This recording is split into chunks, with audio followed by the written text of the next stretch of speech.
And with that, you are now listening to The Pack here on KWOU Radio. I'm Iain Dexter alongside Gunther Bird, and we haven't been here since last Tuesday with Thanksgiving break. So, Gunther, how are you doing? How was your break? It was good. Had a crammed week. Finals are coming up. It slowed down. Got a nice little break, so a lot of sports action to talk about. Goodness gracious, yeah, with Thanksgiving football, that's always fun. They do 3 games now, so it's just a jam-packed day of football. And then Sunday was wild. Even last night's Monday Night Football game was a little wild. But there's been other things going on, including in the WOU athletics department, and especially with the men's basketball team. We got to give the props out to them so far. They didn't have the best start to the season, but they've rolled off 3 straight wins now, I believe. Actually, might be even up to 4. They won the game in the tournament that Kellen and I did. Yeah, it's up to 4, so they beat Colorado Christian in that tournament. But then since then, they've rolled off 3 straight wins against Dixie State University, California State University, Monterey Bay, which I'm pretty sure is a pretty good team. So that wasn't an easy win. They won 84-73 there in Seaside, California, and then they traveled up to the San Francisco, California, to take on the Academy of Art, and they won that 83-73. So 4 straight wins for this team, and I actually just found out that they are now ranked number 6 in the NCAA Division II West region, and so that's the highest I've ever seen them ranked. They're only ranked behind one team in the GNAC in their conference, and that's Western Washington, who's always been a powerhouse team, very good. And so Western Oregon right now ranked number 2 in that GNAC. That's great. Yeah, playing hot, getting the wins, working hard. Mm-hmm. It's going to be nice to see them continue playing, see how well they do.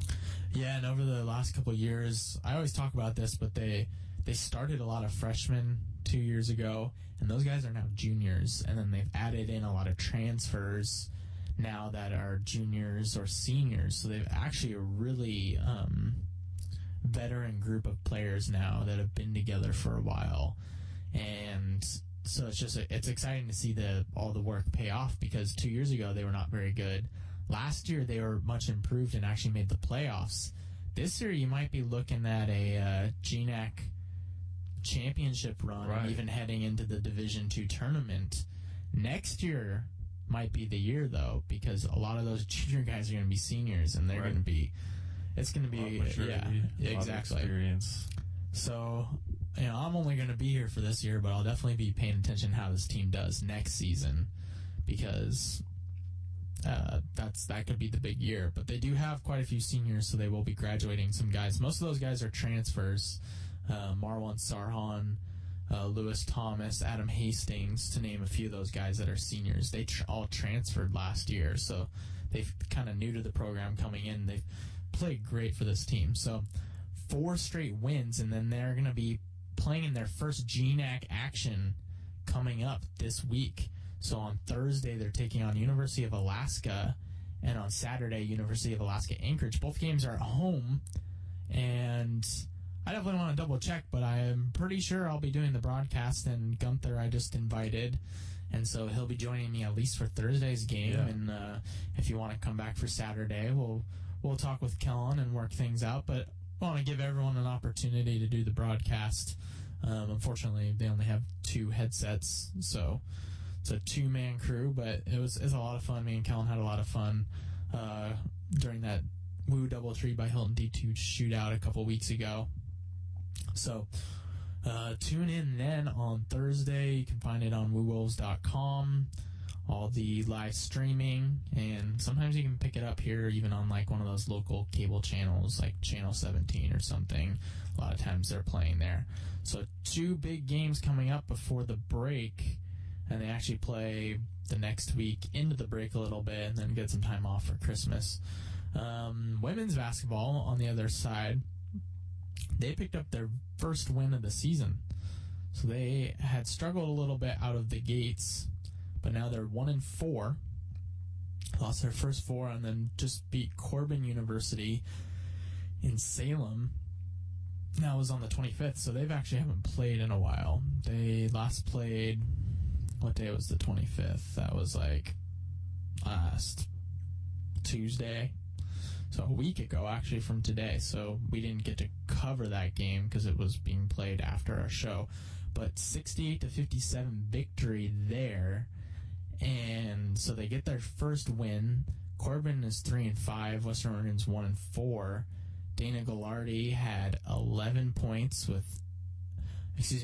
rebounds with 10 points. Jordan Mottershaw continues to have a strong sophomore season.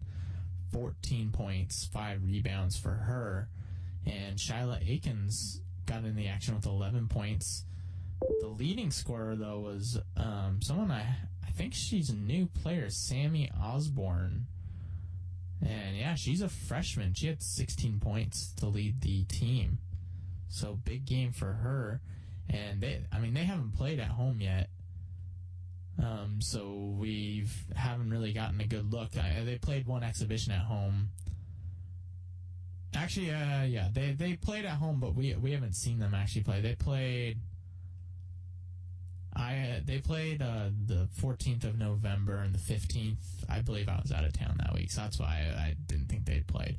But they are going to start their GNAC play this Thursday as well, but they'll be on the road, and so they don't return home until after January, so the new term. So we won't see them here for a while. But 1-4 so far to start, and GNAC play again, getting kicked off on Thursday against Northwest Nazarene University.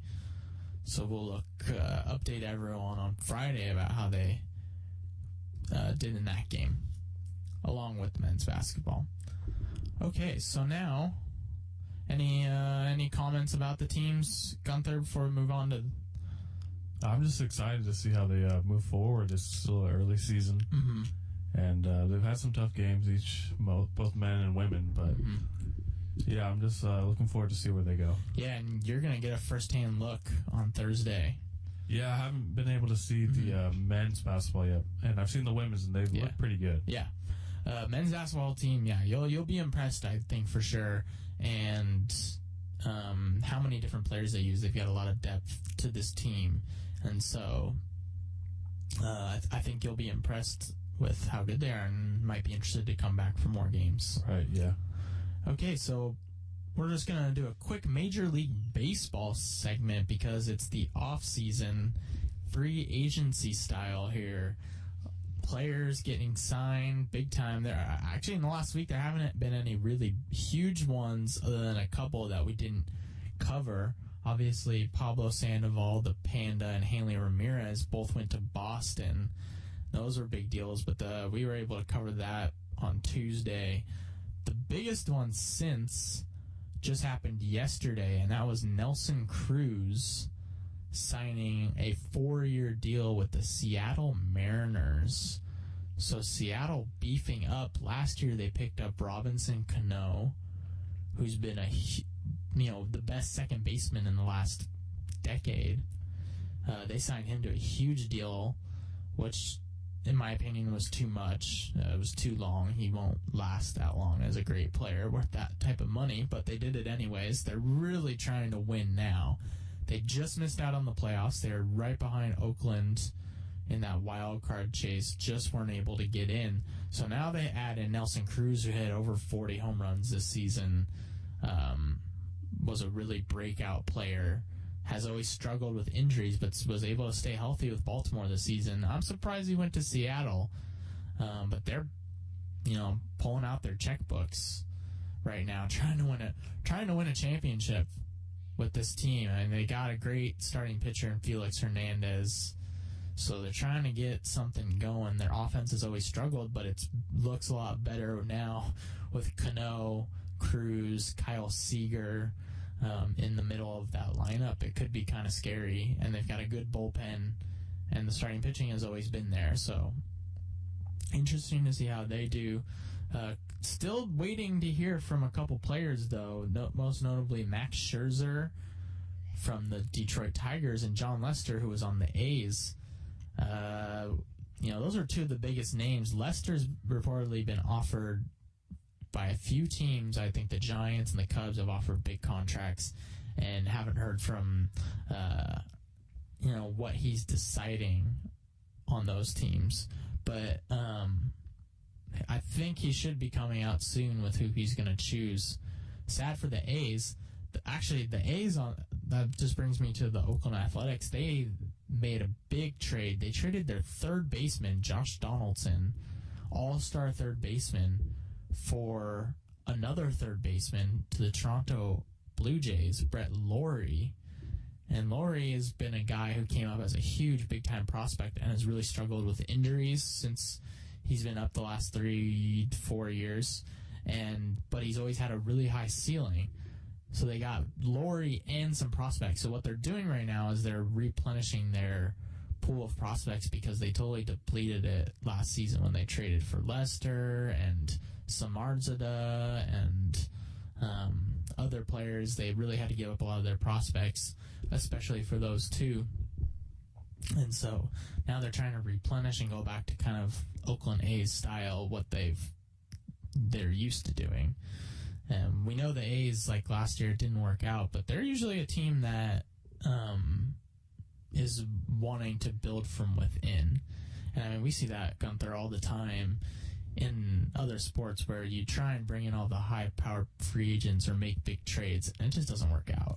Yeah, that happens a lot. Yeah. Just countless examples. It has to do with chemistry, I think, and just guys changing teams. It's hard. Yeah, it takes time. Yeah, you might not perform well right away. And so when you get them right at the trade deadline and you expect them to just keep doing what they're doing, play just as good as they have. New environment, new system. It's hard. So I understand why these things don't work out a lot of times. So I think Billy Beane probably learned his lesson because it's the first time he's ever done that where he's really tried to reach out to grab players in. If he had kind of left his team alone, might have been a different ending at the end of this year. You never know. So with that, we're going to move on to the National Hockey League and hockey in general, and I'll get to why that in a bit. But a huge slate of games. I'm not really going to go through each one today, but a couple of topics. Arguably, and probably not arguably, the greatest goaltender of all time, Martin Brodeur, career New Jersey Devil. He actually signed today a 1-year contract with the St. Louis Blues. That's just weird. It's going to be weird seeing him in a Blues uniform when he's played his whole career with the Devils, the all-time wins leader, shutouts leader for, pretty much holds. It's kind of like how when Brett Favre retired, he held all the quarterback records because he had played for so long, and Brodeur is kind of the same way. Like, he's played for so long, just been so consistent. He holds, like, all the records for National Hockey League goalies. Right. So he's now with the Blues. So they're trying to beef up their goaltending because they've had some injury struggles with Brian Elliott, who's been their starter. So, he might his services might come into play down the road, even in the playoffs. You never know. He's over 40 years old, though. This is an interesting story, though. So when you think about the top players in the NHL, and even thinking about the ones that are the most popular, probably say Sidney Crosby, obviously, Steven Stamkos, Alex Ovechkin, Patrick Kane, and, these guys get all the hype. It's really funny because the first 2 weeks of the All-Star Game voting have been revealed, like who's in the lead. Get this, it is a member of the NHL's worst team this season leads the voting. Zemgus Girgensons, after 2 weeks, is the number one voted player with 399,356 votes. So obviously a bunch of Sabres fans have just gotten together to just overkill voting for him. It's I haven't heard anything about it until now, but it's obviously become a huge trend. And actually, I'm just reading now that it looks like it's a lot of, I mean, it's probably Buffalo, but there's votes coming in from Latvia, which is where Girgensons is from. So he's getting voted in by a bunch of people in Latvia, his home country, and has him in front. And get this, so he has just about 400,000 votes after 2 weeks. Next best is PK Subban with 240,000. I mean, he's a good chunk ahead of everybody else. Like, this guy's going to be the number one. I mean, it's looking like it's not going to change. He probably will be the number one because he's got such a lead already. So, I mean, honestly, that doesn't usually happen. Usually fans will give the number one vote to usually the best player of the season or someone who's... Is he even playing well? That's the thing. Like, I have not heard anything about how he's done so far this season. That's what strikes me as, like, I'm pretty sure he's a rookie. And so he's a young player. 20 years old. So, yeah, I mean, he's young. He has 13 points in 24 games, which is, I mean, that's pretty solid for a rookie player in his first season. But it's not, and actually it's his second season, so he played 70 games last year. Okay, so it's not his rookie year, but he's still a young player. He's 20 years old, and it's just funny, like, he's got 13 points in 24 games. I think the NHL leader has, like, 28 or 29 points. So the NHL leader has double of him, and he's playing on the worst team in hockey. Right, yeah. I mean, and it's not even really close. Like, Sabres are pretty bad. They're looking like they'll have the number one pick. They're actually not ranked the worst right now in points, but I think by the end of the season they'll be there. So I think I find that very I don't know, just an interesting story. Fans are funny sometimes. They all, get together that can make something happen if you get enough people. So all of Latvia is voting for Zemgus Girgensons, so look out for him in the All-Star game. The 3 stars of November also just came out, obviously, since it's now December 2nd. That came out yesterday.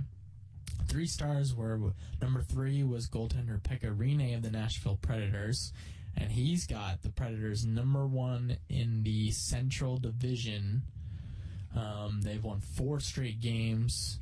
They've allowed only 46 goals on the season, and which is a NHL low. And, I mean, you got to give a lot of credit to, obviously, their defense is good, but Pekka Rinne coming back. This was a bad team last year, and Pekka Rinne was hurt for about 3/4 of it. So, you got to look, just having the goalie there back in between the pipes has really changed the mentality on this team and how they're playing. I mean, NHL low, 46 goals allowed in 23 games. They're allowing 2 goals per game on average, which is, I mean, if you do that, you're probably going to win most games. And that's why they lead the Central Division. Number 2 star was Vladimir Tarasenko, just on a tear for the St. Louis Blues, who are actually tied with the Predators on top of the Central Division. So they're both 34 points. Blues are technically second because they've played 1 more game than the Predators. But Tarasenko was just, I mean, he scored so many goals. He was just ripping it every game. I was like, oh, Tarasenko with another goal. So he was one of the hottest players in all of November. But the number 1 star actually went to a Calgary Flame, Mark Giordano, the captain defenseman, and he's leading all defensemen in the NHL in points by a pretty good amount. Actually, his teammate, TJ Brody, is number 2 in points for a defenseman, which is very, very uncommon for 2 defensemen on the same team to be 1 and 2 in points.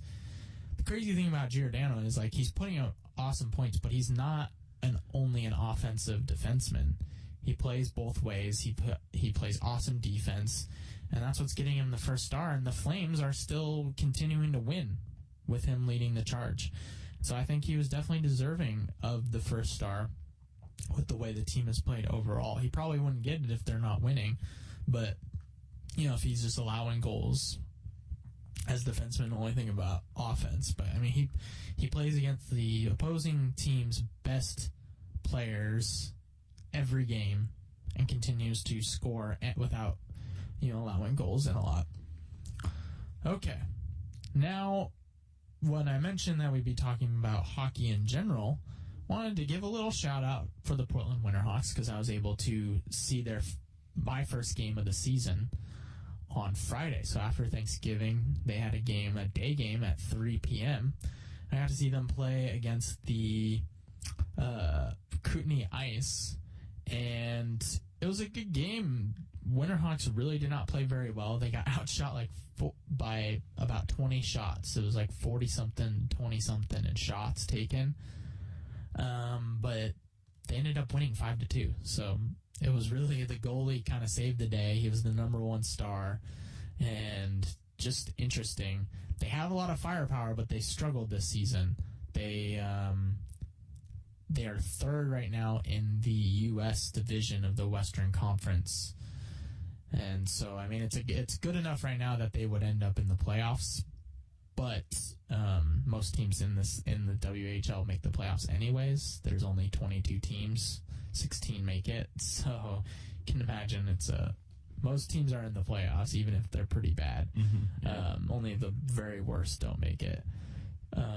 So the Winterhawks have been used to being one of the best teams, or the best team in the last 5-6 years, and kind of struggling right now. They're giving up a lot of goals, 105. They're still scoring goals, but 105 goals allowed in 29 games. So it's too many, to say the least, right now. So they got to fix their defense, but their backup goalie did really well. So I'm interested to see, how he continues to do if they keep using him, because he only gave up 2 goals on 40-plus shots. But they're 5-0 in their last 5 games. So they're on a 5-game winning streak. So trying to climb their way back up the standings. But it's been a slight struggle for them, but we'll continue to look at them a little bit more this year. Okay, so now for the big storylines, the NFL, where, Gunther and we like our NFL talk. Yes. Yes. The season, I feel like I've said this probably 10 times, but the season keeps getting better and better every week. And we just finished week 13, so there's only 4 games left. And boy, there's some good games on the schedule for this week, every week, honestly. And a lot of teams are going to have their seasons decided in the last week, I think. Yeah. It's going to be quite a few teams who make it or don't make the playoffs based on their last games. But let's go over our picks real quickly. All right. Each of the games. And we'll go more detail on the games, but, Thursday for Thanksgiving, the very first game was the Detroit Lions and the Chicago Bears. And the Bears, they got off to an early lead. I remember they were up like 14-3, and then they let the Lions get back in it. Lions ended up taking that one 34-17. We all took the Lions. Kellen had them as his lock. I know he wrote a different team. I think he wrote St. Louis as his lock later, but he had already picked on our show last Tuesday at Detroit, so I gave his first pick. Yeah. He had already had that, so he got his lock, Detroit. You and I both took Detroit as well. The second game was Philadelphia and Dallas. I think a lot of people expected that to be a lot closer, or at least if it was going to be a blowout, it was going to be a blowout for the Cowboys winning. Yeah. And somehow the Eagles won 33-10 in Dallas with Mark Sanchez. Mark Sanchez has been an every other week quarterback, it feels like, right now. Yeah. Anything from that game that you remember? Were you able to catch that? I didn't catch much of this game. I saw a couple plays, and the Eagles are just making it look easy on offense. And as you can tell, they put up 33, so it doesn't look like they have a struggle on offense. Yeah, so the Eagles are now 1 game up on the Cowboys in that division. They're 9-3. Cowboys are 8-4, and are technically sitting on the outside of the playoffs at 8-4. That tells how brutal this NFC is right now. How brutal the NFL is right now. I mean, going off of that, there is no team with less than 3 losses right now. Every team in the entire NFL, the best record is 9-3. Right. And there's a lot right behind them. Yeah, and there's many 8-4s and 7-5. So it's like everyone is just.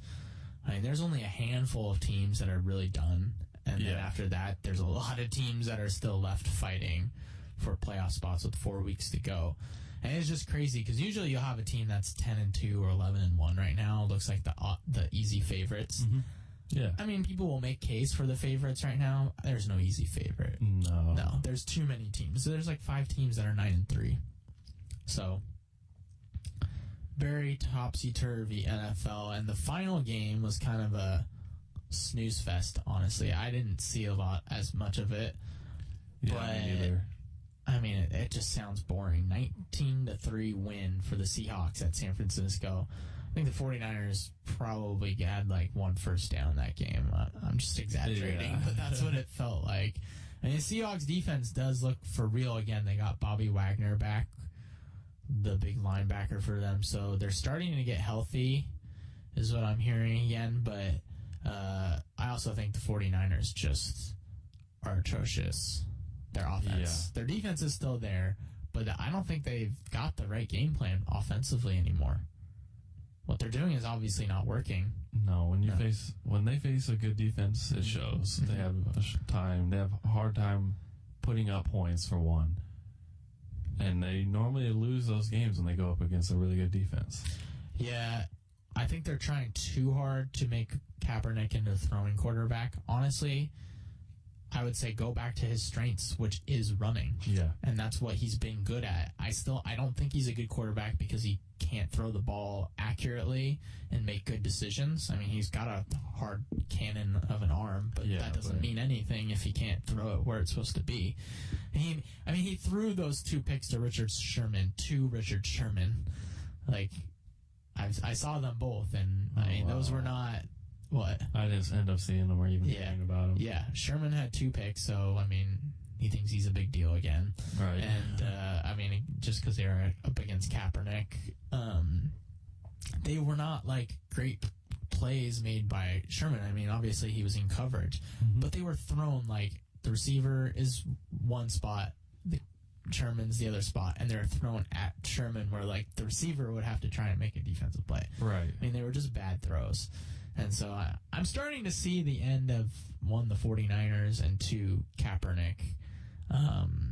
I don't know. I think people might still try and Coach might still try and give him a chance, but I don't see him lasting more than a couple more seasons as a really go-to quarterback that people tend to think. Cam is struggling. RG3 is struggling. The only one who's really mobile and who's doing great Russell. is Andrew Luck. Oh, okay, yeah. Russell has been struggling. Yeah, he's doing better than the others, though. Yeah, he's at least, he's not doing great, I would say, but he's staying in there. Yeah. For Russell Wilson. But yeah, Luck is mobile, but I don't think he's I don't even consider him a mobile quarterback because of how he plays. He's it's like in Rodgers, right, yeah. He's mobile, but he's not a mobile quarterback. That's not their first. That's not Luck either. So it's not their biggest strength. They've both got great instincts and cannon arms, and can make all the throws. I think that's their best aspects. Okay, so that was just Thursday night Thursday Thanksgiving football. Then we had we all picked Seattle. I picked Philadelphia. You guys both picked Dallas. I got away with the Philadelphia game. Yeah. I remember when I picked that. I don't even remember why I took Philly, but I just kind of went with them. They're on the road too. I don't know. I just had a weird feeling about Dallas. Indianapolis. Actually, let's San Diego at Baltimore. And wow, Baltimore had a chance to huge letdown. Yeah, be 8-5 in that good spot as the number 1 wild card team, and instead they're stuck in that pack of 7-5 teams. The Chargers instead get to be the number 5 in the wild card. So as a flip flop, Ravens just let down at the end. They were up 10 points and let the Chargers Yeah, they were driving on. Yeah. I didn't see a ton of that game, but that's pretty bad by the Ravens, and that could cost them their season. Yeah, in that division, yeah. Cleveland at Buffalo, and I'm sure, here we go. All the talk. It's kind of making me sick, because it's like, I don't even want to say his name. Everyone knows what his name is, but stepping into one game in the fourth quarter, whenever he came in, you have one decent series, and then you're on top of the world, and suddenly, might as well claim or crown the Browns the Super Bowl champions and give them VP over to that guy. Yeah. Stupid guy who... Like, they're debating whether he should start. He had one rushing touchdown. Yeah. He still lost by... He still lost by 16. It was 26-10 final. And, Hoyer, Hoyer had a bad game, but... He can play, but... I'm with you. Like, Hoyer had a bad game, but he's also the reason you are 7-5 right now and have had, one of your first winning seasons in a long-ass time. Right. And you're going to give up on him at the end of the year just because he has a bad game? Like... You're still in it. Yeah. Oh, God. Or I'll say his name. If they go to Manziel, kiss the season goodbye. It's over. Like, they're done. Even for considering it, they've already taken away so much of Hoyer's confidence that they're probably, even if they don't go to Manziel now, they'll probably end up going to him by the end of the season because Hoyer's confidence is going to be shot, and they'll probably lose their next two games and be like, well, season's over. Might as well try Johnny out. And he's not... Instantly after the game, they were talking about switching starting positions at quarterback. It's like... Even Manning has an off game. Yeah, everyone does. Like, they got 7 points with him as the quarterback. They still lost 26-10. It really didn't help. They got the ball back again, and he had a fumble. He fumbled it, and it was picked up and returned for a touchdown. And they ended up challenging or something, or it got reviewed. Booth reviewed, and it was like a forward pass or something. Yeah, but I think that's what I saw. Yeah, but and then they had to punt it, and they didn't do anything. I just feel like he's just going to be such a... He has too much to live up to. He does, yeah. And I almost feel bad, but at the same time I don't, because he seems like a cocky little... Yeah. He keeps getting in off the field trouble. Mm-hmm. Oh, yeah. He's just a mess. I don't... There's just too much hype, and every story is about him. It's just getting kind of ridiculous. Yeah. I don't find him a big story, but here we are talking about him. On to the next game. Yeah, I only find it frustrating because the media overdoes it so much that I want to clear up that he's going to suck. And the Browns, I hope the Browns keep Hoyer in, because I actually like this Browns team. Yeah, they've won some pretty big games. Yeah, they're 7-5. Hoyer. Yeah, Buffalo's 7-5. Yeah, I think Hoyer has been a good quarterback for them, deserves a chance. I think he's earned it to this point. Okay, next game was Tennessee and Houston. Yeah. And that became a blowout at the end. It really wasn't that big of a differential for most of the game, but ended up 45-21. Houston went off, and he threw 6 touchdowns. Yep, Fitzy went off. That was pretty cool.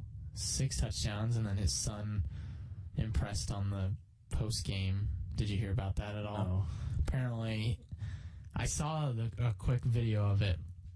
He had his 8-year-old son come up there with him the after game press conference, and he asks a reporter at the end to just ask him to multiply any 2 numbers together or something, really big ones. I think he said over 50 or something. So he said 90 something times 9 something else. And the kid just sits there for 5 seconds. He looks off in the distance. And then he reads the answer or says the answer. And then Fitzpatrick's okay, what does it say on your calculator? And he says the number that the kid said. And he's just boom, all right, and just walks off. And that was it. So, I don't know. His son, I guess, was the most impressive with his crazy math skills. But, okay, here's an interesting argument. A lot of people saying that J.J. Watt should be the MVP. He's a defenseman. And I think it's great for a defensive player to get recognition and get put in that MVP conversation, because it doesn't happen very often. I mean, it is such a quarterback-driven league, but it's it's refreshing to see a different position getting a chance. What do you think on this topic? Because I have my opinion on whether he should be the MVP or not. I think he's up there, because every week he's just surprising me. We're putting him at goal line more and more. He's catching touchdowns, but then you look and they're on, linebackers. So you think about the rest of the league, and that's like guarding a tight end. Most linebackers are going to struggle against these really big guys. Defensively, yeah, he's outstanding. Probably he's the best interior lineman in the league. Mm-hmm. But since it is a quarterback-driven league, I'm going to stick to the tradition and say that he's not going to win it. Yeah, so my opinion is, okay, so one, I mean, he's easily the defensive player of the year. Right? Yeah. I mean, he is just a beast. But MVP, most valuable player. It's not best player. It's most valuable. And even if it was best player, I might not even give it to him. But it's most valuable. His team is 6-6 on the outside of the playoffs looking in right now, behind a bunch of 7-5 teams. You can't be 6-6 and win the MVP. You can't go 500. You can't You can't honestly not make the playoffs and win the MVP unless the rest of your team was so bad. Mm-hmm. My other issue is because everyone makes a big deal of him catching touchdowns. Yeah. Do you know when he scored that touchdown in that game? Trash time, probably. Yeah. The before that, it was from the 1 yard line, and they throw him a pass against the linebacker, like you said, when they have 38 points already. Yeah. 38 to whatever. It might have been 21. It might have been more, or it might have been a bigger margin. So he scored the last touchdown in the fourth quarter, pretty much like putting your back up in when the game is over. And that's what it felt like to me. It was like, that's not about winning. That's just, okay, we want to get him more recognition to become the MVP. Right. And so suddenly, because he catches a 2-yard throw that freaking most anyone should be able to catch, I mean, it was not an easy catch per se. I mean, it was kind of thrown away from him, but NFL players, you put a receiver or a tight end in there, they should be able to catch that as well. Yeah. So just because he can catch a ball thrown 5 yards away from him, he's suddenly the MVP. I don't think his receiving touchdowns necessarily make him more of an MVP. I think it's only on the defensive side that, in my opinion, that matters, because they're putting him in on goal line. It's just having fun. Yeah, I mean, he gets one play out of an entire game on offense, and suddenly that, just because he's scoring touchdowns, he's catching it for 1 yard. I don't feel like he's making a difference that much in the game on the offensive side. Yeah, they put offensive linemen in the same thing. Yeah. So. But everyone just makes a huge deal of the fact that, he's scoring touchdowns. He's the first defensive player to score this many touchdowns. He's got more touchdowns than Larry Fitzgerald or something. Yeah, well, they're going to keep saying that, but he's also catching 5-yard throws, and he's just a matchup problem because he's so freaking huge. Right.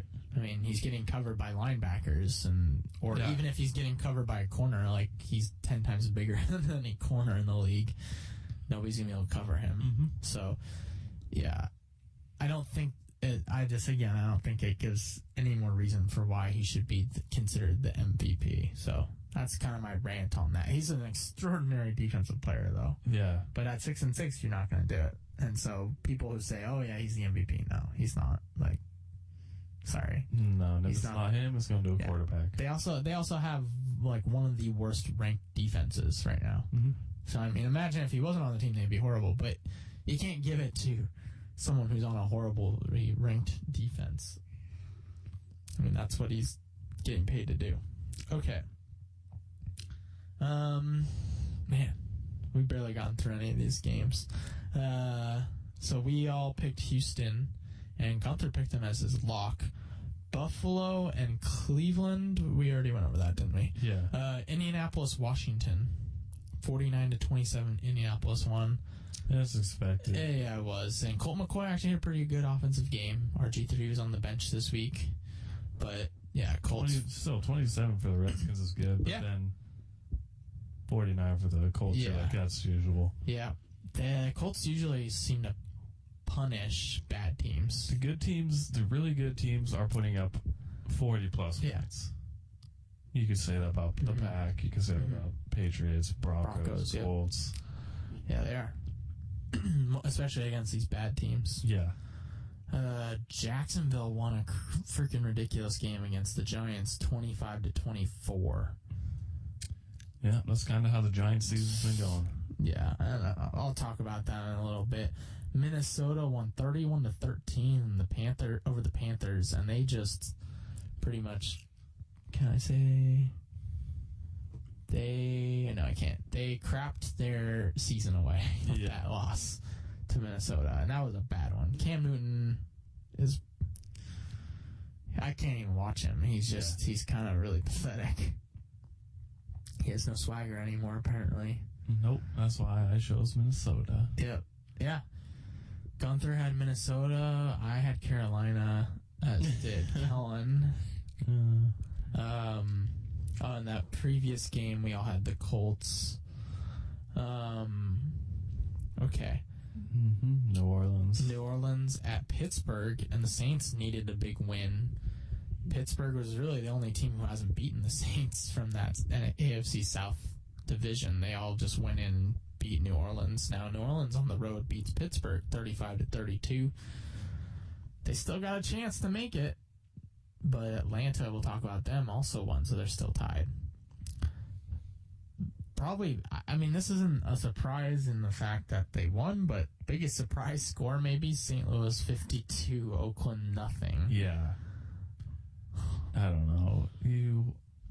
That many points by your opponent, you get a bunch of drives. Yeah. You should be able to get into field goal range once with, if he's still on the team, arguably the best kicker in the league. Yeah. I don't even know. I can't put that into words. Yeah. And the funny thing is, like, I think Sean Hill for the Rams. Yeah. I don't even know. I think I heard he didn't even crack 200 yards passing. Yeah. Like, how do you do that when you score 52 points? I think they scored in every other way possible. Running. Yeah. Cincinnati beat Tampa Bay in a surprisingly close game, 14-13. We all had Cincinnati. We all had St. Louis as well.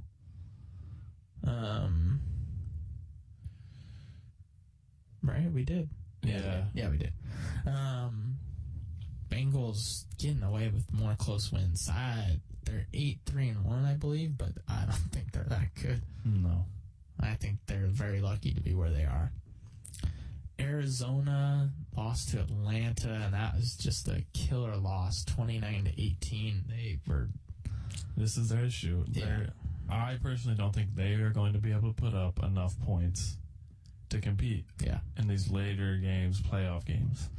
Yeah, they have a great secondary and a pretty good defense, but in a passing league, you can't rely on them so much to get you out of it. Yeah. You got to go down and put up points. Yep.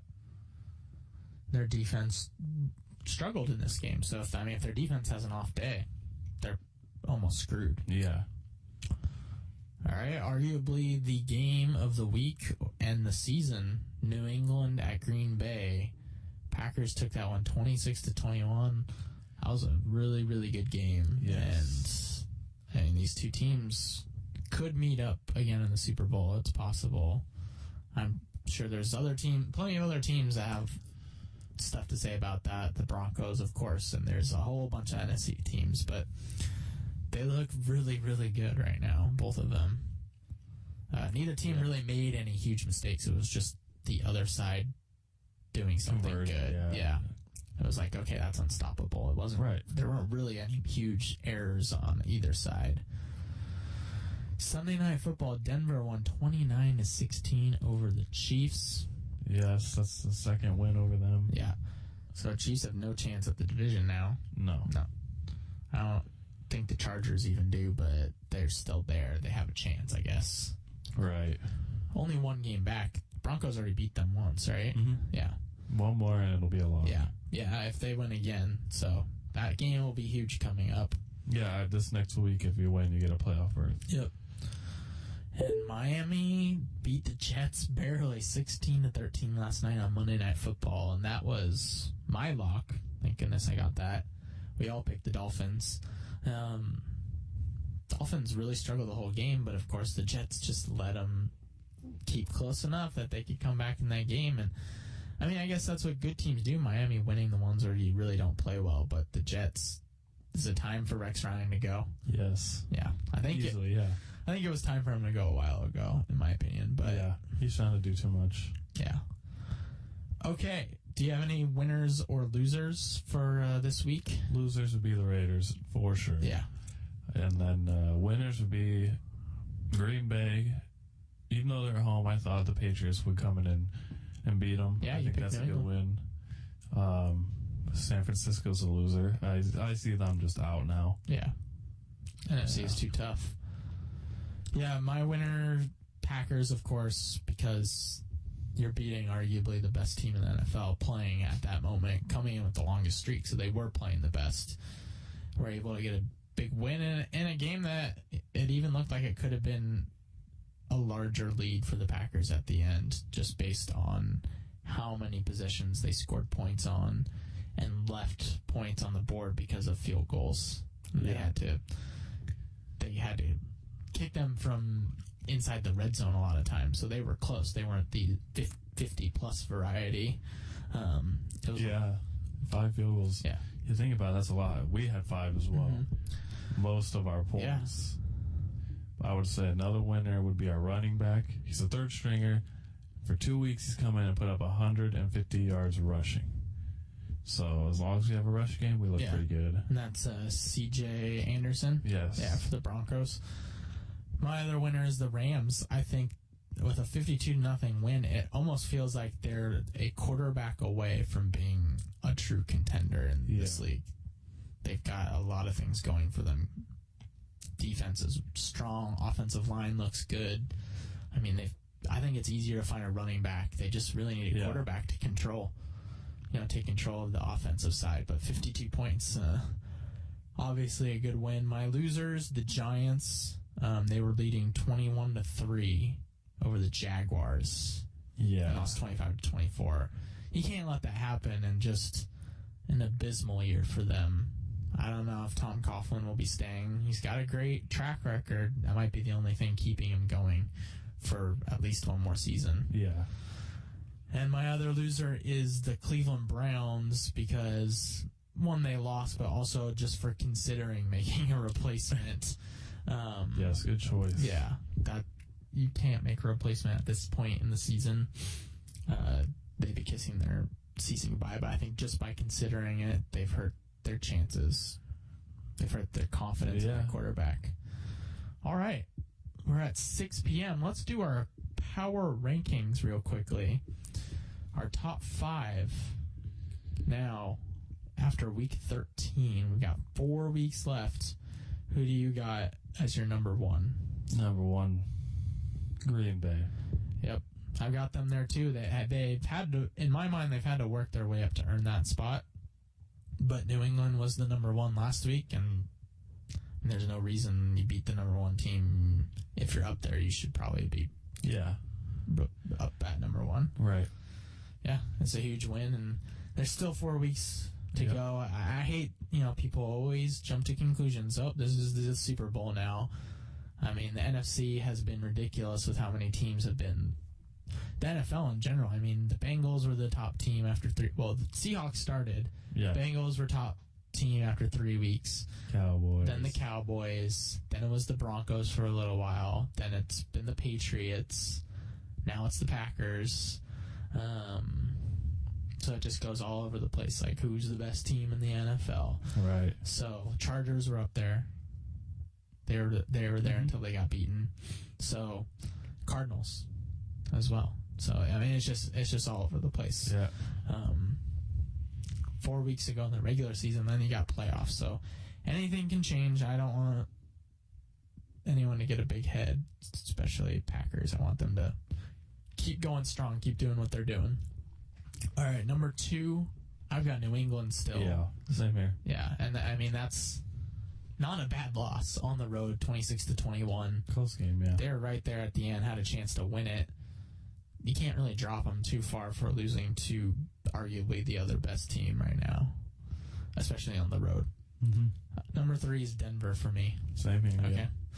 Yeah, I mean, right now the power rankings in the first 3 are pretty easy. It's after that where it gets all jumbled. Right. I think for 4, I would probably go with the Eagles. Wow. Yeah, that's who I picked as well. And it just felt like because they won a big game against Dallas, you kind of got to give them their props. Right. They are 9-3. Even though I just don't know if I would trust Mark Sanchez in the playoffs for them. Right now, yeah, they got to be number 4. They've proven it better than the other teams. Right. Number 5? I think I'm actually going to take the Colts. Okay. Do you have some reasoning to back that? I think they're highly underrated in comparison with their division. It's below them. It's not very good. Yeah. And the AFC is a little watered down compared to the NFC. There's a big bulk of teams still in for arguably number 1 and number 2 seed. The Colts going back to the playoffs, it looks like. If they get a win, they get a berth. And Luck, I think he's doing great with that team. He's got his healthy receivers. Running the ball on that team. Yeah. Not he's their running game. Yeah. I can't argue with the Colts. Like, their offense is just ridiculous. I am worried about their defense a little bit.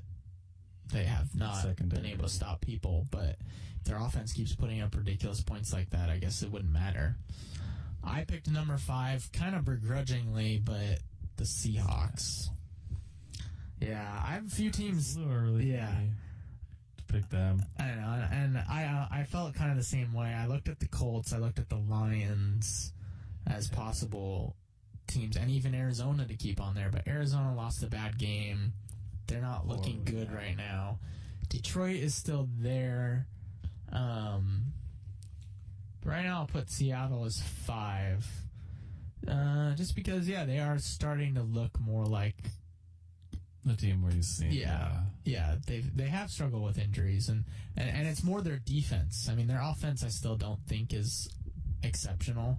They have a good running game with Marshawn Lynch, but I feel like they're very stoppable.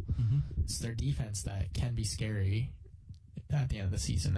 And at home, they're very good. We'll see how they do on the road. So those are our power rankings, but there's one game coming up this week that I'm really intrigued about, and it's Seattle at Philadelphia.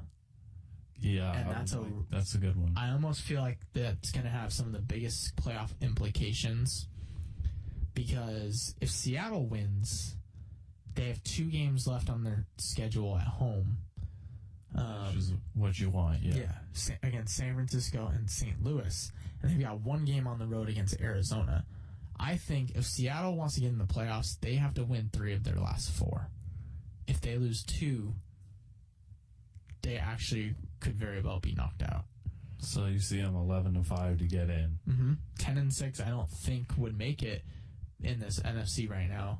And I'll tell you why is because Detroit's got an easy schedule.